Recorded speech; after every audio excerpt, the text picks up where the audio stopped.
किसान भाइयों, एक बहुत बड़ी समस्या सभी किसानों के सामने और विशेषकर उन किसानों के सामने जिन किसानों ने थोड़ी सी पछेती गेहूं की बिजाई की है। बहुत सारे क्षेत्र में तो गेहूं लगभग कटाई भी शुरू हो चुकी कुछ क्षेत्र के अंदर अगर हम बात करें, लेकिन कुछ क्षेत्र के अंदर अभी गेहूं की कटाई में काफ़ी टाइम बाकी है। लगभग कटाई 15 अप्रैल के बाद होंगी। यानी कि गेहूँ हमारी आप देख सकते हैं किस हालात में है।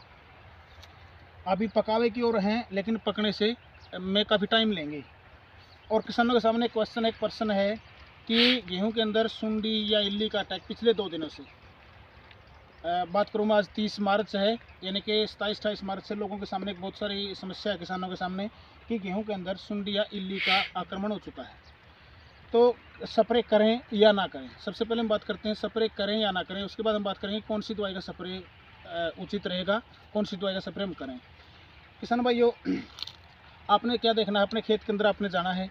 खेत के अंदर आप सुबह सुबह जाओगे, जितना जल्दी हो सके सुबह जाओगे। तो सुबह जाने के बाद आप देखोगे कि सुंडी या इल्ली का आक्रमण अगर आपके खेत के अंदर है, तो सबसे पहले तो घास फूस की जो जगह है या डोलमेट की जो जगह है उसके आसपास या पौधों के नीचे आप देखेंगे तो आपको सुंडी बाली के ऊपर आपको नज़र आएगी। ऊपर ध्यान से देखने पर आपको ऊपर चढ़ी हुई उसके ऊपर मिलेगी। दूसरा, अगर हम थोड़ा सा लेट होते हैं तब यानी कि जब धूप निकल आती है, जो गर्मी बढ़ जाती है, तो उस समय आप देखोगे नीचे, आप नीचे जब खेत के अंदर नीचे देखोगे तो आपको नीचे मल गिरा हुआ दिखाई देगा। जैसे इस प्रकार से ये मल दिखाई देगा सुंडी या इल्ली का।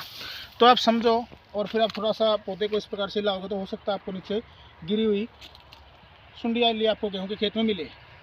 तो आपने स्प्रे करना पड़ेगा, क्योंकि ये एक ऐसा कीट है जो बहुत ज़्यादा नुकसान हमारी तैयार की गई फसल को कर सकता है। किसान भाई, कुछ किसानों को क्वेश्चन है कि क्या मैं स्प्रे कौन सी गेहूं में करूं। आपने देखना है, अगर आपके खेत के अंदर जो गेहूं हो बिल्कुल पककर तैयार है, यानी कि आप उसके जो दाने के देखोगे, अपने हाथ से दबाने की कोशिश करोगे, तो अगर वो थोड़ा सा टाइट है, टाइट की अवस्था में सुंडी या इल्ली इतना ज़्यादा आक्रमण उसके ऊपर नहीं कर पाएगी और उस खेत में आपने शायद देखने को भी ना मिले कोई सुंडी या इल्ली का अटैक।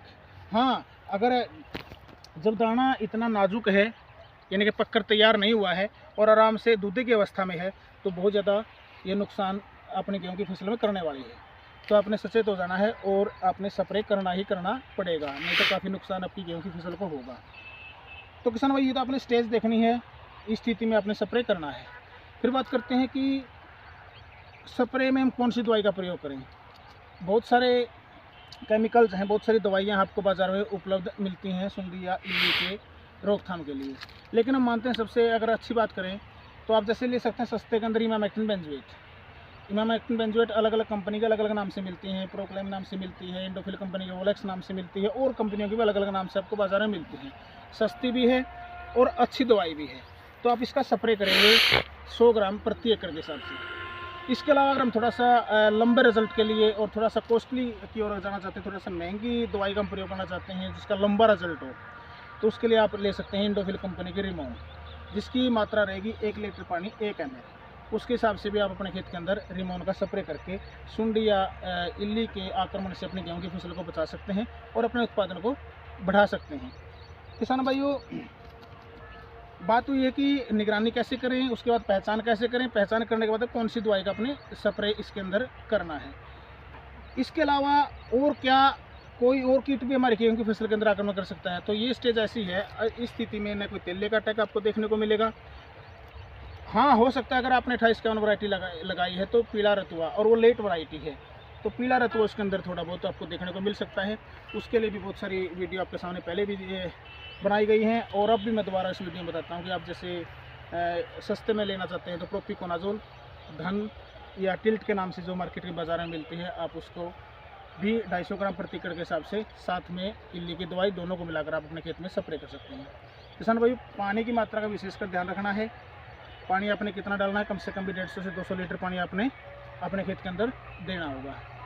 सुंडी या इल्ली की दवाई का अच्छा रिजल्ट हमें मिले, इसके लिए आपने स्प्रे करने का टाइम विशेषकर ध्यान रखना कि आप दोपहर के टाइम स्प्रे न करने की बजाय सुबह ओस का जब टाइम होता है, जब ओस पौधे के ऊपर होती है, तो सुबह के टाइम पर सुंडी या इल्ली आपको ऊपर मिलेगी।